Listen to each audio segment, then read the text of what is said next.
پر ایک دور ایسا آئے گا جو دور میں وہ اپنے ایمان کی حفاظت نہیں کر سکیں گے. اپنے ایمان کی حفاظت کرنا ان پر دشوار ہو جائے گا. اور شاید یہ فتن دور یہی ہے جس کو نبی نے ارشاد فرمایا تھا. آج اس دور میں اتنے فتنے اٹھتے ہیں یا اتنی کام رائج ہو چکے ہیں جس کی وجہ سے ہمارے ایمان میں خلل واقع ہوتی ہے اور ہمیں معلوم تک نہیں چلتا. اور ایسے ہی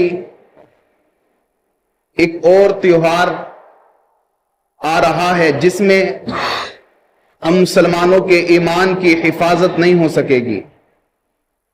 ایسا ہی ایک تیوہار کو مسلمان ایسے سیلیبریٹ کریں گے کہ جس کی وجہ سے ان کے ایمان ان کے ہاتھ سے چھین لیے جائیں گے, وہ اپنے ایمان سے محروم ہو جائیں گے.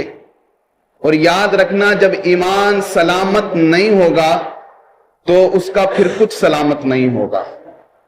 اس کی نہ ہی دنیا سلامت ہو سکتی ہے اور نہ ہی آخرت سلامت ہو سکتی ہے. دنیا و آخرت اس کی برباد ہو جائیں گی اگر اس کے ساتھ اس کا ایمان نہیں ہے. اور یاد رکھیں وہ تیوہار کون سا ہے. اب جیسے ہی کل یا پرسوں میں وہ تیوہار ہے جو ہمارے تو مذہب کا نہیں ہے لیکن ہمارے مذہب کے لوگ اس کے طریقوں کو اپناتے ہیں. میری مراد اس رکشا بندھن سے ہے جو غیر مسلموں کا تیوہار ہے اور ہمارے مسلمان اس کو سیلیبریٹ کرتے ہیں. ہمارے مسلمان اس تیوہار کو مناتے ہیں اور وہ اس منانے کو بڑا اچھا سمجھتے ہیں یا پھر کوئی برا تو سمجھتے ہیں, دل میں برا جانتے ہیں, لیکن کسی وجہ سے اس چیز کو اس عمل کو کرتے ہیں. اب اسی کے ضمن میں کچھ گفتگو ہے, کچھ مسائل ہیں اور کچھ احادیث مبارکہ ہیں اور کچھ قرآنی آیت ہیں جو آپ کو ملاحظہ فرمانی ہے. دیکھیں, یہ جو تیوہار ہے یہ مسلمانی تیوہار نہیں ہے. تو یہاں پر بظاہر جب مسلمان کا تیوہار نہیں ہے تو منانا جائز نہیں ہے. غیر مسلموں کا تیوہار ہے, غیر مسلموں کا یہ غیر مسلم ہی اس کو سیلیبریٹ کر سکتے ہیں, یہ مسلمان نہیں کر سکتے. اب ایسے ہی جب مسلمان اس میں گرفت میں آ جائیں, مسلمان اس کے عادی ہو جائیں تو یاد رکھنا پھر ان کی نہ ہی دنیا سلامت ہے نہ ہی آخرت سلامت ہے. یہ جو رکشا بندھن ہے اس میں ایک وعدہ لیتے ہیں, حفاظت کرنے کا وعدہ, اور غیر اللہ کے علاوہ کسی اور سے حفاظت کرنے کا وعدہ لینا یہ شرک ہے اور شرک کی طرف لے کر جاتا ہے. اللہ رب العزت کے علاوہ کسی اور کو اپنا حامی و ناصر سمجھنا, اپنا مددگار سمجھنا, یہ شرک کی طرف لے کر جاتا ہے. اور یہ جو رکشا بندھن ہے یہ ویسے ہی ناجائز و حرام ہے. ہماری شریعت میں اس کا کوئی وجود نہیں ہے, ہمارے قوانین میں اس کا کوئی وجود نہیں ہے. لیکن اگر مسلمان اس میں گرفتار ہیں, مسلمان کو سنبھلنا چاہیے, مسلمان کو علم حاصل کرنا چاہیے اور اتنا تو علم حاصل کرنا چاہیے کہ وہ اپنے ضروریات دین کے مسائل خود نکال سکے. اتنا علم تو ہر کسی کے پاس ہونا چاہیے کہ وہ اچھا اور برائی کے اندر تمیز کر سکے, حرام اور حلال میں فرق کر سکے, جائز اور ناجائز میں فرق کر سکے. لیکن مسلمانوں نے جائز اور ناجائز کو ایک کر دیا, حرام اور حلال کو ایک کر دیا. وہ کس وجہ سے کیا ہے؟ وہ لا علمی کی وجہ سے کیا ہے.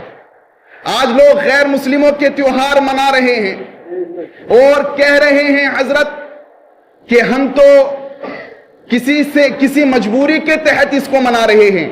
یاد رکھنا فتاوی رضویہ جلد نمبر 14 اور صفحہ نمبر 676 میں حضور اعلی حضرت لکھتے ہیں غیر مسلموں کے غیر مذہبی تیوہار ان رسوم میں حاضری دینا, ان رسوم میں شرکت کرنا یہ ناجائز و حرام ہے. اگرچہ کسی دکھاوے کے لیے گیا ہو,